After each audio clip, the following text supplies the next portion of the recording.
Hola, ¿qué tal? Muy buenas noches. Qué gusto me da saludarles en su programa Salud Positiva, una nueva forma de comunicar salud. Esperando que a estas horas ya se encuentre en su casa. Cuando digo esto es porque usted tiene que estar ya en su casa resguardado. ¡Qué bueno! Y esa es la misericordia de Dios a lo largo del día. Esta noche, en la consulta médica de hoy, un tema muy importante. Hay grasas que son malas y que no necesitamos en nuestro cuerpo. Además, en nuestra sección ¿Qué dicen los expertos?, sabremos por qué es necesario los exámenes en ayunas. Y mucha información en el apéndice de hoy. Y para terminar, en su sección Dosis de Fe, una historia, un testimonio, la segunda parte del testimonio de nuestro hermano Javier Odelón. Es muy importante que se quede con nosotros.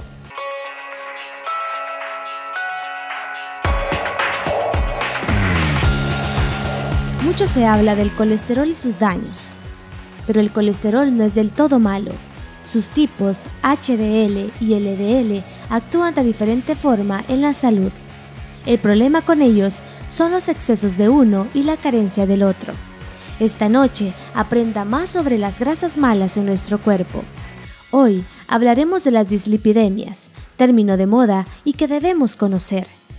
Para hablar del tema, nos acompaña en la consulta médica de hoy el doctor Rafael Orellana Cornejo, médico endocrinólogo. Adelante, Francisco.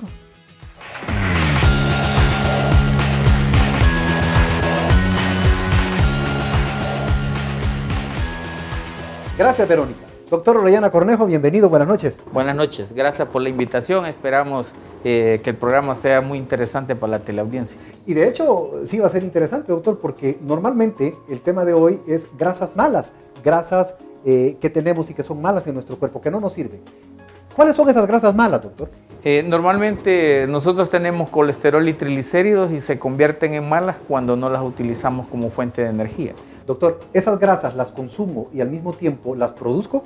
Sí, las consumimos en los alimentos, excesos de alimentos ricos en colesterol, exceso de alimentos líquidos ricos en glucosa que se convierten en triglicéridos y a la vez el hígado produce colesterol.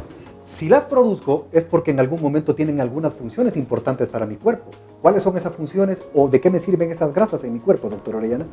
Es bien importante lo que acaba de decir porque el colesterol nos hace muchas cosas. Sigue una vía para la vía de las gónadas y en mujeres produce estrógenos y en los hombres produce testosterona, pero a la vez tiene mucha acción para otros tejidos. Lo que sucede es que los excesos también se acumulan en las arterias y es lo que nos da aterosclerosis. El desbalance de estos lípidos es lo que se conoce, doctor, como dislipidemias. Sí. Nosotros tenemos colesterol y ese se divide en colesterol bueno, digamos, y colesterol malo. El colesterol bueno es el HDL y el colesterol malo es el LDL, que quiere decir proteínas de baja densidad y las otras son proteínas de alta densidad. Lo que yo produzco no es el problema es entonces el consumo de mis alimentos que hace que se dispare y que se desbalanceen estos niveles en mi organismo. Sí, lo que sucede es que también, aparte de la alimentación, existen algunas familias que tienen dislipidemia familiar y son alteraciones propias de un grupo familiar. Por esa razón es que cuando yo tengo alteraciones de colesterol y alteraciones de triglicéridos, debo de buscar y clasificarlos. Correcto. Y además de eso, dentro de eso, una buena historia clínica para saber si también toda la familia padece de esta enfermedad. Las dislipidemias entonces se clasifican, hay diferentes tipos. ¿Cuáles son, doctor? La dislipidemia existe, dislipidemia familiar, dislipidemia propiamente por exceso de colesterol LDL, dislipidemias mixtas donde uno puede encontrar colesterol alto y triglicéridos altos. Dentro de los salvadoreños, ¿qué es más común? ¿Triglicéridos o colesterol, doctor? Vivimos en un país altamente tropical. Y entonces consumimos muchas veces exceso de frutas, exceso de carbohidratos y no hacemos ejercicio. Esto hace que nos aumenten los triglicéridos. Pero a la vez existen alimentos ricos en colesterol, ¿verdad? Dentro de ellos algunos mariscos, camarones, aguacate. Consumimos a veces exceso de estos alimentos que son ricos en colesterol y también nos aumenta el colesterol. Por eso es que frecuentemente encontramos en nuestro país dislipidemias mixtas. ¿Qué es más dañino, el colesterol o los triglicéridos, doctor? Lo que sucede es que el colesterol nos puede provocar infartos cerebrales, infartos cardíacos, nos puede provocar alteraciones en los miembros inferiores en pacientes que tienen diabetes, pero los triglicéridos también nos pueden provocar pancreatitis. Por esa razón es que a los dos hoy en día se les da importancia. Hemos hablado de colesterol. Esto es el HDL, el LDL. El LDL es el colesterol malo. Malo, así es. ¿Por qué malo, doctor? Porque son más pequeñas y densas, y cuando son pequeñas y densas se unen con linfocitos, con macrófagos y forman una cosa que se llaman células esponjosas. Y esas células esponjosas se acumulan en las arterias y nos hacen los ateromas. La placa ateromatosa, y eso obstruye, y pues de ahí vienen los infartos y todas las alteraciones que nos producen el colesterol. Muchas veces también hablamos de colesterol bueno, el HDL. ¿Cuál es este y qué función tiene, doctor? El colesterol HDL es el colesterol que limpia las arterias. Y para tener un buen colesterol HDL implica que tenemos que hacer ejercicio. El ejercicio es el principal fuente para aumentar HDL. Qué curioso, no hay alimentos que aumenten el HDL. Generalmente no lo hay. No lo hay, pero lo que sucede es que en un tiempo se hablaba mucho de algunas cepas de uvas como el Cabernet Sauvignon que podían aumentar HDL, y por eso es que también salía que uno podía tomar una copa de vino todos los días para aumentar HDL. Pero hoy en día se sabe que el ejercicio es el mejor precursor para aumento de HDL, entonces es mejor hacer 45 minutos de ejercicio que tomar licor.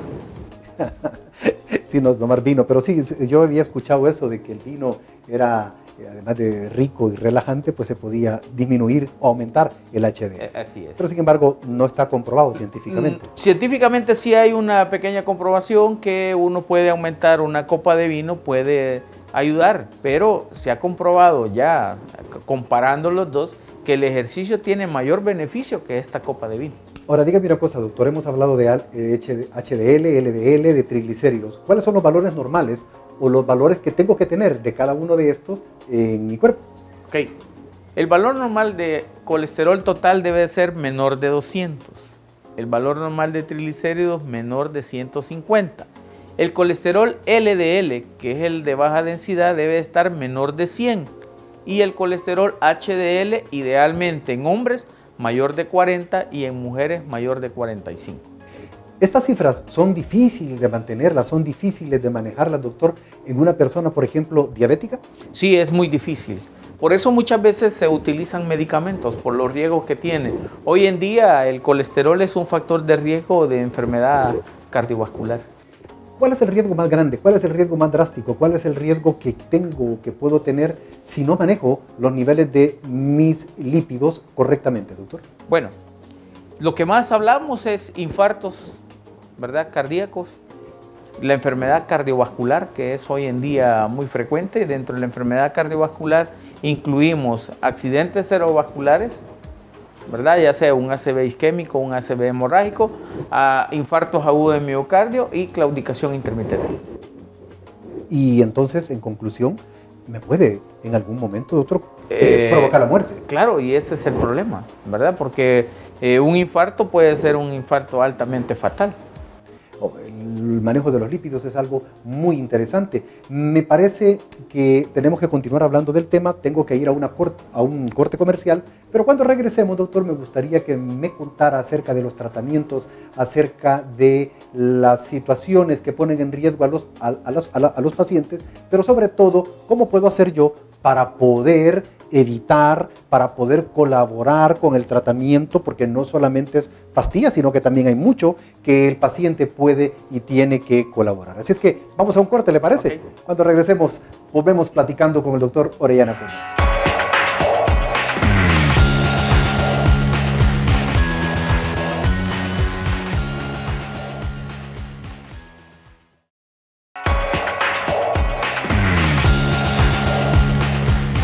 En el ¿Sabías que? De hoy conoceremos más del colesterol HDL. El colesterol HDL son las lipoproteínas de alta densidad, colesterol bueno, que realiza la función vital de la eliminación del exceso de colesterol, que es el colesterol malo, llamado LDL. Por lo tanto, evita los bloqueos en las arterias y transporta el exceso de colesterol al hígado para que pueda ser excretado. Los niveles de colesterol deben ser de esta manera: alta HDL y LDL bajo, pero cuando es a la inversa, lo que significa bajo HDL y LDL alto, esto significa que la persona necesita una modificación seria en su dieta, así como algunos cambios productivos en el estilo de vida. Es de vital importancia el asumir la reducción de peso para lograr un equilibrio adecuado de los niveles de colesterol. Es lo recomendado por el médico. El ejercicio y la modificación de la dieta juegan un papel primordial. Es importante reducir los ácidos grasos trans, dejar de fumar y beber. También te puede ayudar a alcanzar los niveles de colesterol correctos. Es de vital importancia agregar una gran cantidad de fibra en tu dieta. La medicina moderna se refiere al colesterol HDL como un tipo de eliminador de colesterol. Viaja por todo el cuerpo y recoge el colesterol LDL, que lo transporta al hígado para ser eliminado. Esto ayuda a eliminar del sistema el colesterol malo, que si se deja en todo el cuerpo podría ser perjudicial. Tome nota de todo lo mencionado. Ahora ya sabe, más HDL y menos LDL. Adelante, Francisco.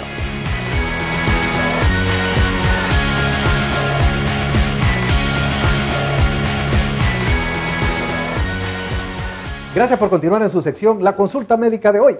Nos acompaña el doctor Orellana Cornejo, endocrinólogo, quien nos está platicando acerca de las grasas malas que tenemos en nuestro cuerpo y que están a diario en nuestra dieta, ¿verdad, doctor? Claro, todos los días. Todos los días estamos amenazados. Todos los días estamos amenazados. Desde que uno se levanta toma decisión de comer saludable o comer con daño. Pero tortilla, frijoles, pan dulce, café, lácteos, crema, ¿todo eso es malo? No, realmente no es que sea malo, lo que muchas veces se produce es la cantidad en exceso y la recurrencia con la que lo comemos. Me llamó la atención cuando me decía que un problema de colesterol alto puede llevar a provocarme la muerte. Sí, lo que sucede es que cada vez que nosotros consumimos exceso de... Nosotros hablamos de colesterol, ¿verdad? Grasas monosaturadas y poliinsaturadas. Y las grasas se clasifican de esa manera. Existen grasas que son bien sobresaturadas. Uno de los ejemplos es que cuando consumimos aceite y los frijoles los recalentamos. Refritos. Exacto, eso satura la grasa y esa grasa se vuelve mala. Esa es la que nos puede tapar arterias. Por esa razón es que uno dice, mire, ya cocinó, sobró ese aceite, botémoslo. No lo volvamos a reesterificar, porque si no, ese sigue dañando las arterias. Hay personas que ese aceite de nuevo lo ocupan, por ejemplo, para freír papas fritas. Exacto, y por esa razón es que tenemos dificultades. En cuanto a la dieta, uno le dice, bueno, mire, no volvamos a esterificar cada vez que consumimos el aceite. Usamos aceite, lo guardamos, lo volvemos a usar, lo guardamos. Cada vez que lo calentamos, el aceite se va a esterificar más. Y ese nos va a provocar más daño en el corazón, más daño en las arterias. Esa placa en la arteria, en la pared de la arteria, en algún momento se desprende, forma un trombo. Se rompe y eso puede llegar a ocasionarme, doctor, un infarto. Sí, al romperse las plaquetas, esa parte que se rompió, llegan las plaquetas y entonces al llegar las plaquetas obstruye completamente el vaso. Y ahí para allá ya no hay sangre y a eso se le llama infarto. ¿En el corazón? En el corazón. ¿Y en el cerebro? Y lo mismo es en el cerebro. ¿Me puede ocasionar la muerte? Igual, los dos. Por eso es que la enfermedad cardiovascular es la causa de muerte tan frecuente hoy en día en los países subdesarrollados y en los países del primer mundo. Son enfermedades crónico-degenerativas. Doctor, si hemos aprendido de que el colesterol en exceso y consumirlo de una manera como lo hacemos los salvadoreños nos puede ocasionar la muerte, ¿qué alimentos son los que no debemos o aquellas grasas malas que no me sirven adentro de mi cuerpo y que tengo que tener cuidado con ellas? Uno de los ejemplos es que muchas veces uno dice trans, ¿verdad? En los alimentos cuando vamos viendo colesterol trans, ese es el colesterol, es el más dañino, es el que no deberíamos de utilizar. Sin embargo, mucha gente consume trans, ejemplo, agarran margarina, la ponen al fuego y de ahí hacen unos huevos con margarina. Pero muchas veces esa margarina que lleva trans. Esos son altamente aterogénicos. Por esa razón es que lo ideal hoy en día es no utilizar grasas trans. Ese es fundamental. La otra situación es que cuando hablábamos de la dieta debe ser siempre moderada, nunca pensar en consumir grandes cantidades. Nosotros hablamos de consumir porciones. Esa es la manera. Uno de los ejemplos, yo tuve una paciente que me llegó y me decía, mire, como dicen que tengo problemas de colesterol, hoy solo consumo frutas. Correcto. Y desayunaba fruta en la mañana, fruta en la tarde, fruta en la noche. Al tomarse los exámenes, triglicéridos de 3000. ¿Por qué? Porque las frutas es azúcar y si no la utilizo como fuente de energía se almacena como triglicéridos. Entonces, ¿qué quiere decir? Realmente nosotros debemos de comer balanceado.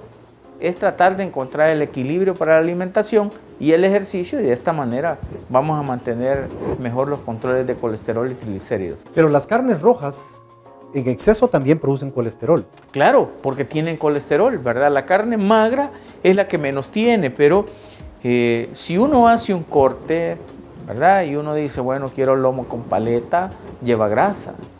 Quiero puyazo, lleva una orilla de grasa. Eso es colesterol, ¿verdad? No es puramente carne magra.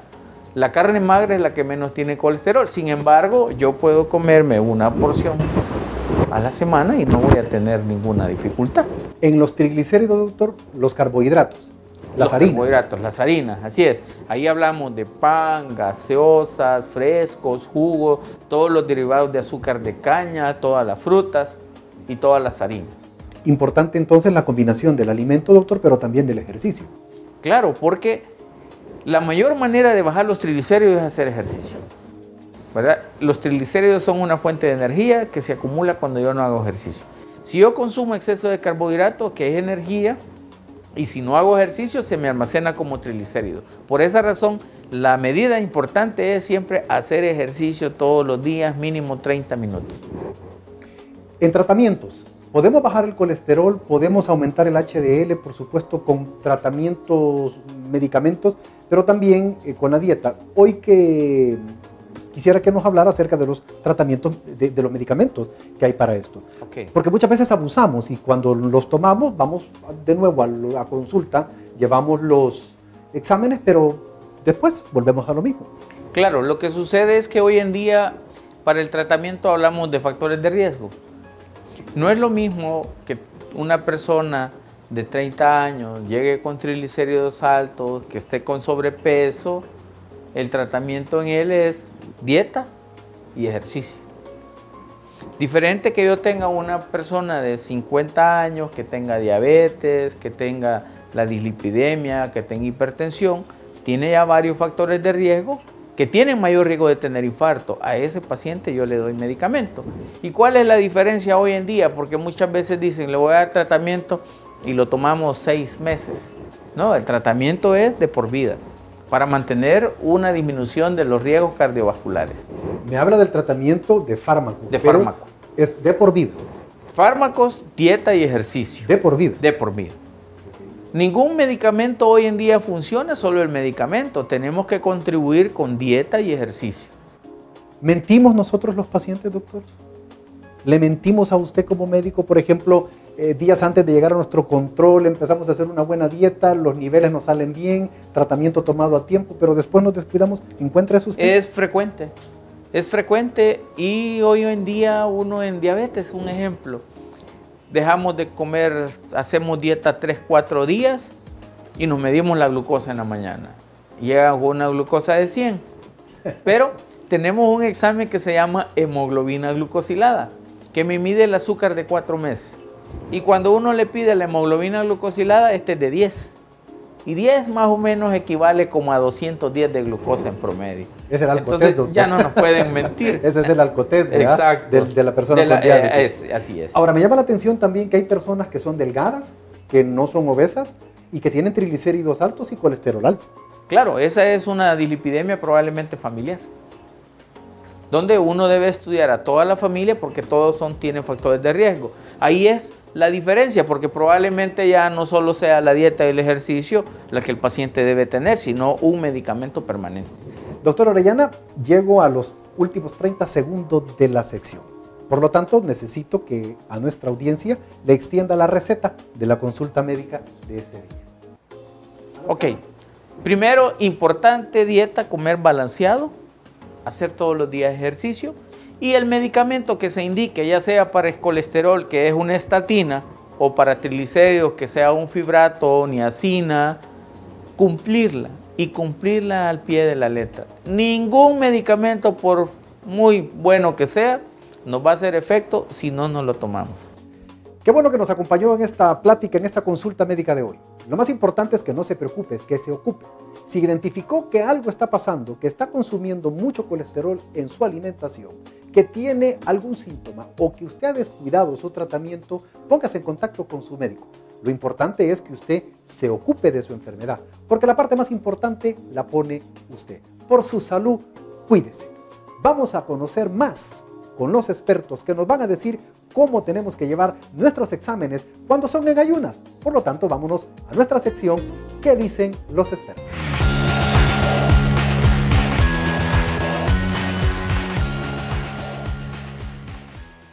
Estamos en su sección ¿Qué dicen los expertos? Esta noche nos acompaña el licenciado Douglas Mendoza, con quien vamos a platicar por qué es necesario que en los exámenes tenemos que ir en ayunas. Licenciado, bienvenido. Mucho gusto, gracias. ¿Por qué, licenciado? Tantos exámenes nos mandan para glucosa, para acá, para allá, y nos dicen tiene que ser en ayunas. ¿Por qué?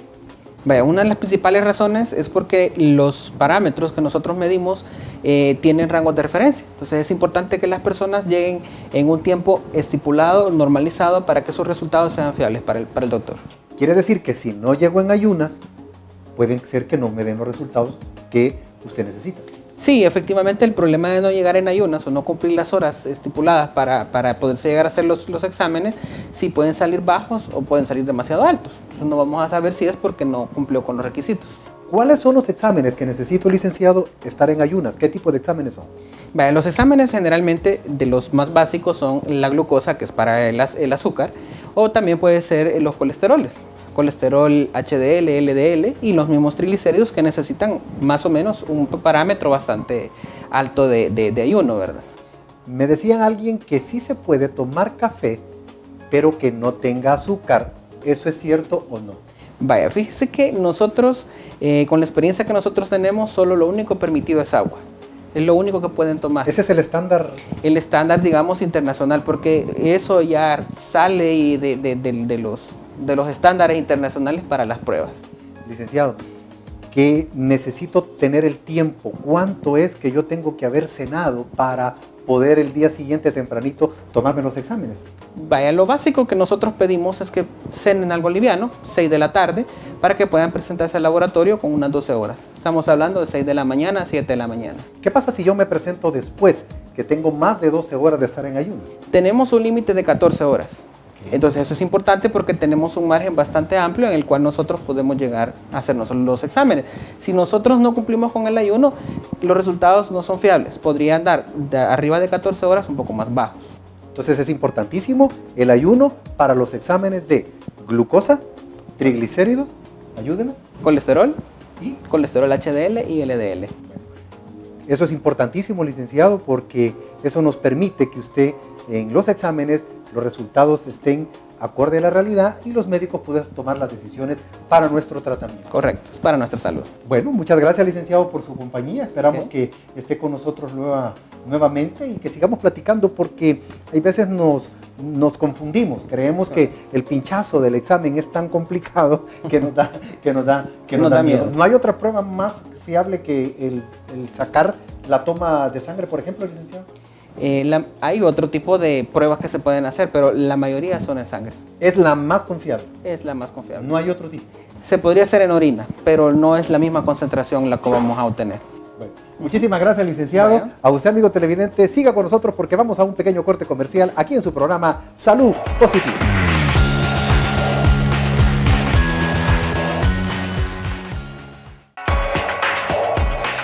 ¿Qué le parece si conocemos las noticias más importantes en salud? Quédese con nosotros en su sección El Apéndice del Día.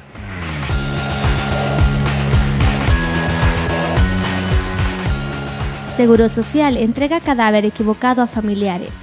El pasado martes, familiares de una paciente del Seguro Social denunciaron que el Hospital Médico Quirúrgico les entregó un cadáver equivocado.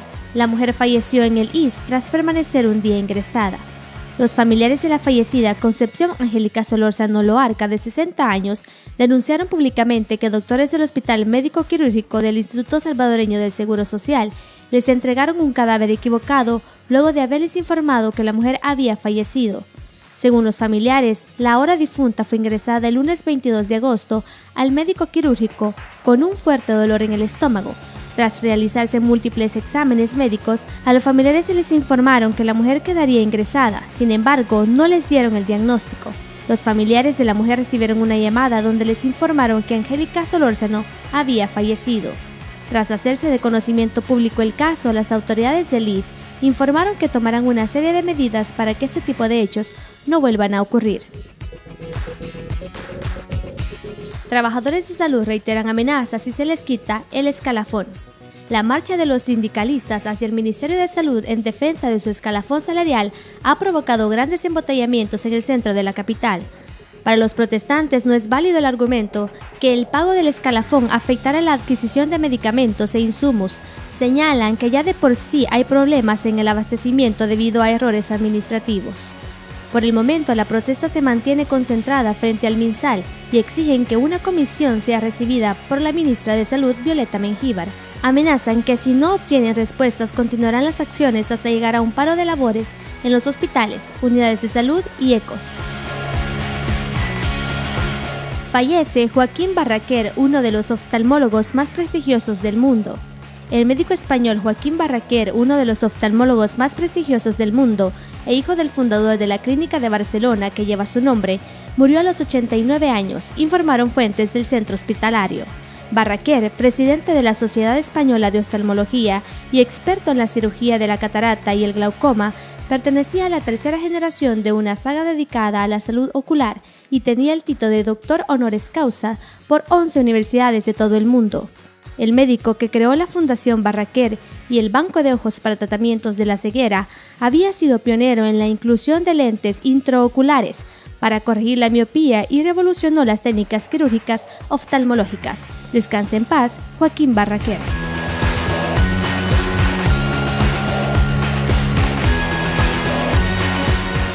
Esta noche, nuevamente nos acompaña en la sección Dosis de Fe, Javier Udelot, un hombre que por muchos años le ha servido a Dios, esposo y padre, que hoy nos cuenta sobre el cáncer que sufrió grado 4. Póngase cómodo para escuchar el milagro que Dios le regaló. Adelante, Francisco.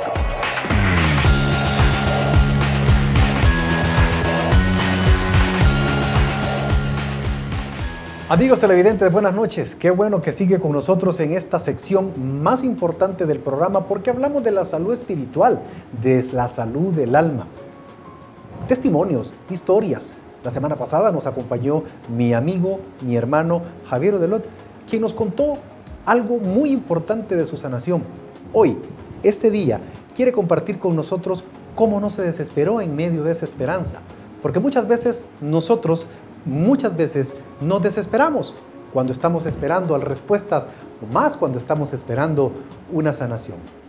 Que nos lo cuente Javier. Javier, bienvenido, buenas noches. Hola Francisco, ¿qué tal? Para mí de nuevo es un gusto estar aquí con ustedes y con cada uno de los televidentes que nos acompañan en esta noche, que sé que será de mucha bendición. De mucha bendición precisamente contarle a los amigos que precisamente quizás estén padeciendo de alguna enfermedad terminal o a lo mejor acaban de recibir un diagnóstico que les ha incomodado un poco.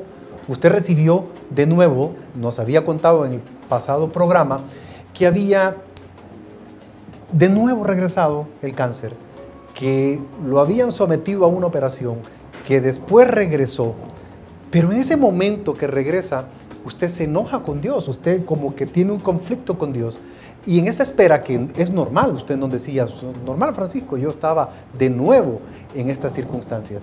¿Cómo logró usted, Javier, vencer esa desesperanza en medio de la espera? Bueno, claro, como les comenté, hubo un momento de desesperación, frustración con el mismo Dios y empecé a a escuchar esa voz, como les comenté en el programa anterior, de darle gracias a Él, darle gracias a Él. Yo estaba enojado, estaba molesto, estaba angustiado, se podría decir, y simple y sencillamente empecé a darle gracias a Dios. Gracias a Dios, gracias a Dios.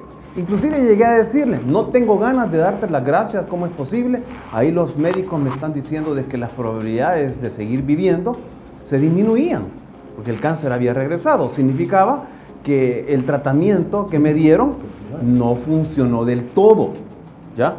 Entonces, pues te puedes imaginar, ¿verdad? Esa es una noticia muy negativa, muy desesperanzadora.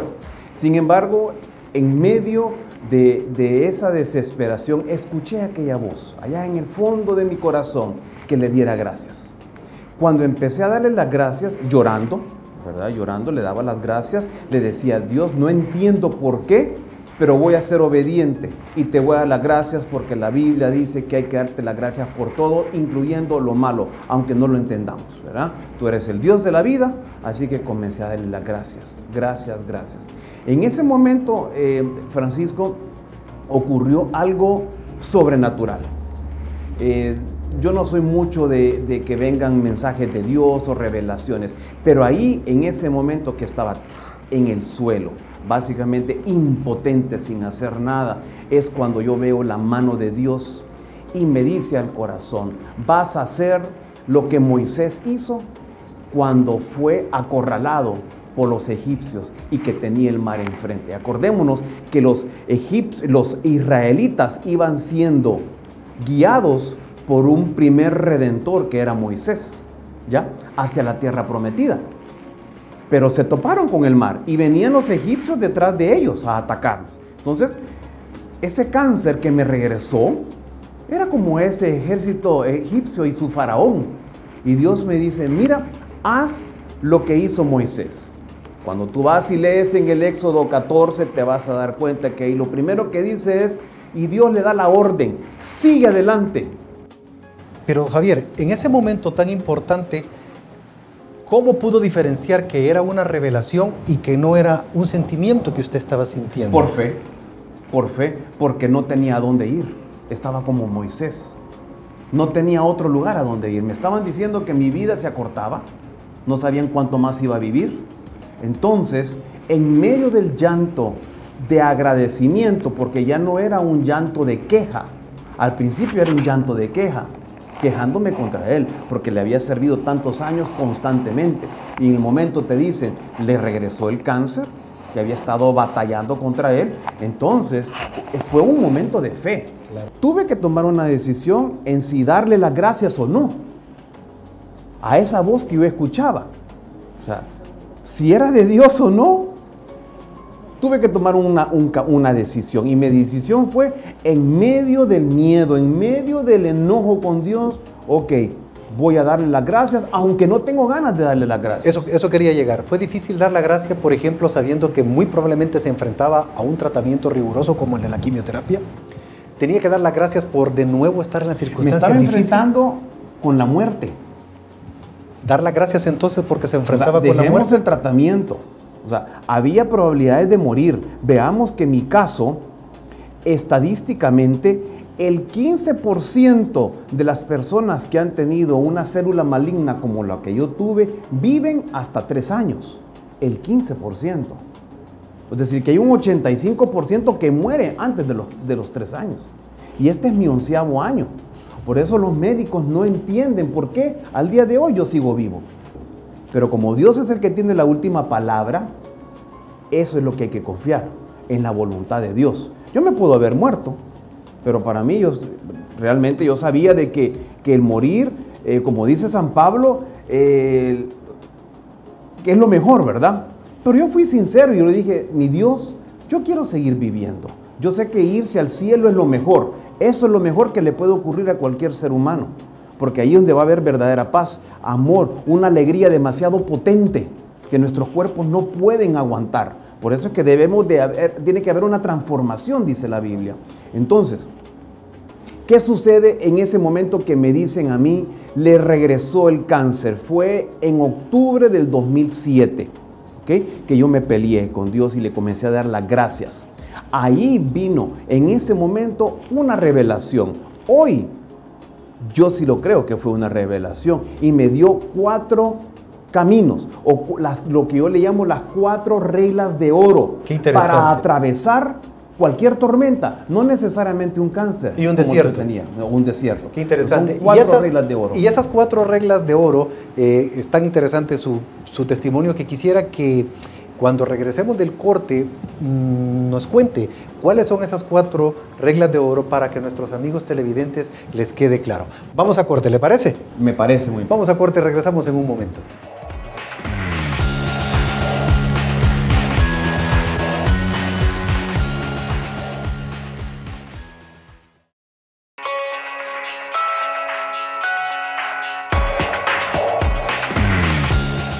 Esta es su sección Dosis de Fe, una sección en donde compartimos testimonios e historias importantes que nos ayudan a nuestra salud espiritual, a nuestra salud del alma. Y ese es el propósito de este programa, Salud Positiva, una nueva forma de comunicar salud. Con Javier Udelot, mi hermano de la Comunidad El Salvador del Mundo, está contándonos bien importante su testimonio y dijo, Javier, que hay 4 reglas básicas de oro que a usted le funcionó y que usted muy probablemente pueda hacer que le funcionen a los demás. Explíqueme con detalle para darle esto a nuestras audiencias. Son 4 reglas de oro, Francisco, que no necesariamente tiene que ejercitarlas o vivirlas alguien que esté padeciendo por una enfermedad terminal o una enfermedad difícil como un cáncer. Por cualquier tormenta. Esto es para cualquiera que haya recibido una mala noticia, que el día de mañana tenga que pasar por una circunstancia difícil en su vida. Él puede aplicar estas 4 reglas de oro. Hemos hablado del diagnóstico. Correcto. ¿Ok? Cuando uno va al médico, quiere saber por qué duele eso, por qué le tiene esa dolencia. Eso es lo que quiere saber. ¿Cuál es su enfermedad? Una vez el médico con los exámenes le dice, esta es la enfermedad, ok, lo que espera el enfermo o el paciente es que le den la prescripción, que es lo que debe de hacer. Y que esa prescripción lo cure o lo sane. Sí, pero tiene que obedecerla. Claro. Porque de nada me sirve que me den a mí la prescripción y no hago nada, voy a seguir enfermo. Por eso se llama tratamiento, trato y miento. Correcto. Entonces, estas 4 reglas de oro, diríamos, es la prescripción. De nada me sirve que el televidente que me está viendo en estos momentos o escuchando diga, qué bonitas estas 4 reglas de oro, si no las pone en práctica. Si no tiene fe. fe. Lo pone, es que estas 4 reglas de oro son para ayudar a aumentar la fe. Porque cualquiera podría decir, es que mi fe no es como la de él. O sea, mi fe era muy pequeña. O podría decir quizás, lo que pasa es que él es un servidor de 20 y pico de años de la Comunidad El Salvador del Mundo. Nada que ver, nada que ver. Mi fe es muy pequeña. Lo que pasa es que esa fe pequeña la puse en un Dios que es grande. Las 4 verdades. La primera regla de oro, Dios le dice y le manda a Moisés, sigue adelante. No te des por vencido. Te vienen a aniquilar, te vienen a agarrar de nuevo a todo mi pueblo a esclavizarte, ¿verdad? Tenían miedo. Acordémonos que eran más de 650, no sé cuánta gente, pero era muchísima gente. Y le dije, tienes que seguir adelante. ¿Qué significa seguir adelante, Francisco? Es seguir haciendo lo que Dios te ha mandado a hacer. Sigue trabajando. Levántate, sigue atendiendo a tu familia, sigue trabajando, sigue sirviendo a donde estés en una comunidad. Eso es bien importante porque me pedía que siguiera adelante, pero siendo acompañado con mis hermanos de la comunidad. Esto fue importantísimo porque el seguir adelante, Moisés siguió adelante, pero con todos. Ahí iba Aarón, ahí iba su hermana María, iba Caleb, y todos ellos acompañaban a Moisés en su prueba también. Entonces, el seguir adelante significa que yo necesito de los otros, que significa que oren por mí. Y yo necesito ponerme en actividad, en movimiento y continuar mi vida. Claro, entonces a mí me encanta predicar, me encanta enseñar. Entonces yo seguía haciendo eso, a pesar de que no sabía cuánto tiempo más iba a vivir. Esa es No la primera regla. Seguir adelante a pesar de las circunstancias. Y en algunos casos aquí que hay que obligarse a hacerlo, porque el cuerpo, porque la mente, porque los sentimientos no van a querer. ¿Y la segunda? La segunda es, le dice el Señor, levanta los brazos. Levantar los brazos significa alabar y agradecer a Dios. Quedémonos en el agradecimiento. Usted, televidente que está sufriendo, tiene que darle las gracias a Dios. Señor, yo te doy las gracias. Por lo general nosotros nos quejamos por las cosas que no tenemos. Pero ahí Dios me decía, dame las gracias por todo lo que tú tienes. Dame las gracias por tu esposa, dame las gracias por tus hijos, dame las gracias porque tienes un trabajo, dame las gracias porque hoy viviste. Este día tienes vida. Y era un día a la vez. Dame las gracias, Javier, porque hay muchas personas que a pesar de lo que yo estoy pasando, quieren vivir, aunque sea un día, en mi vida. Exacto. Entonces, esa era la segunda regla de oro. Alabar a Dios y darle las gracias. Segunda regla de oro. Eso hay que hacerlo. Y la tercera regla de oro, de alguna manera, está unida con la segunda. Porque Dios le dijo a Moisés, le ordenó, sigue adelante, ya hablamos, ¿verdad? Correcto.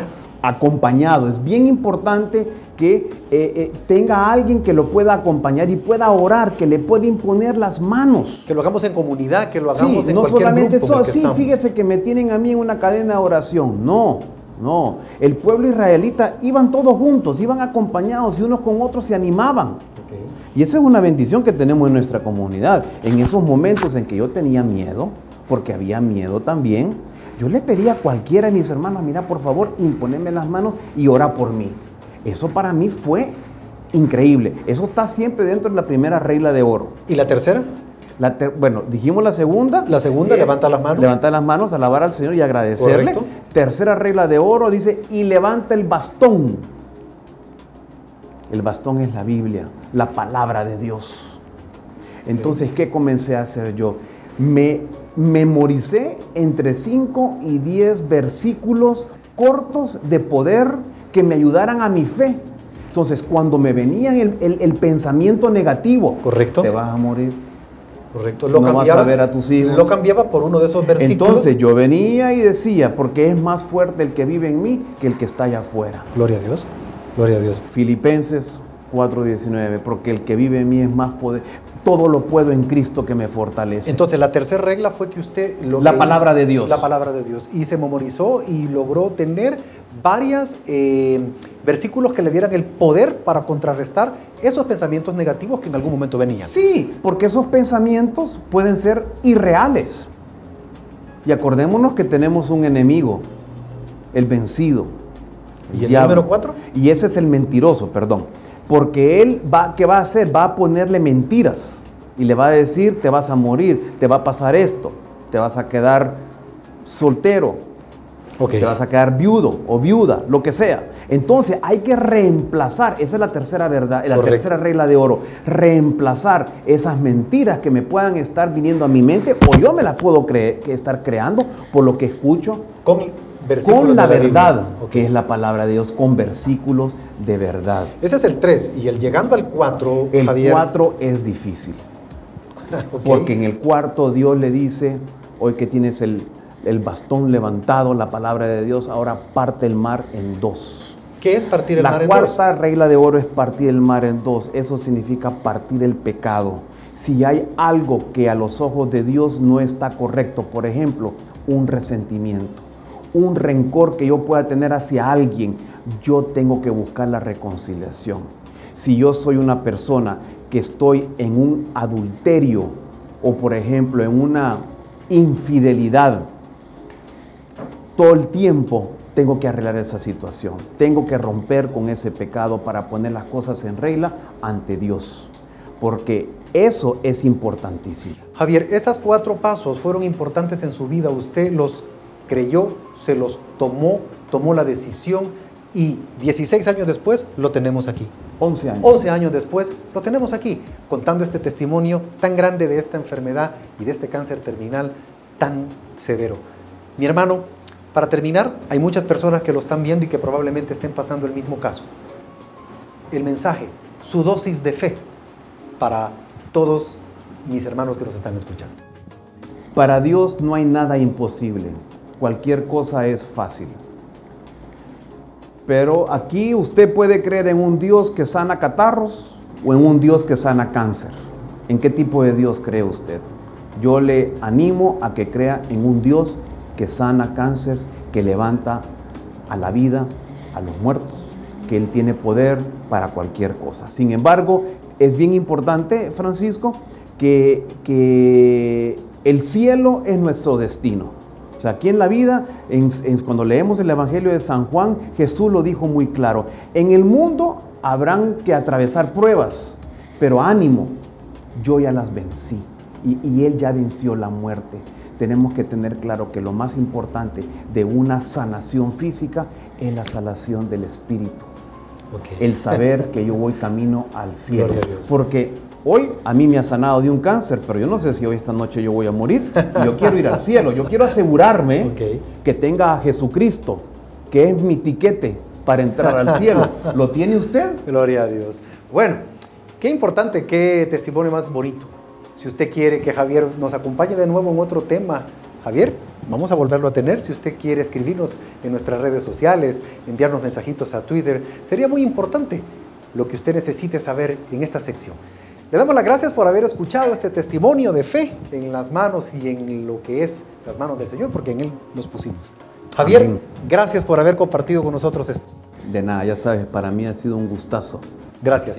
A usted, amigo televidente, gracias por haber estado en esta sección y volvemos con más.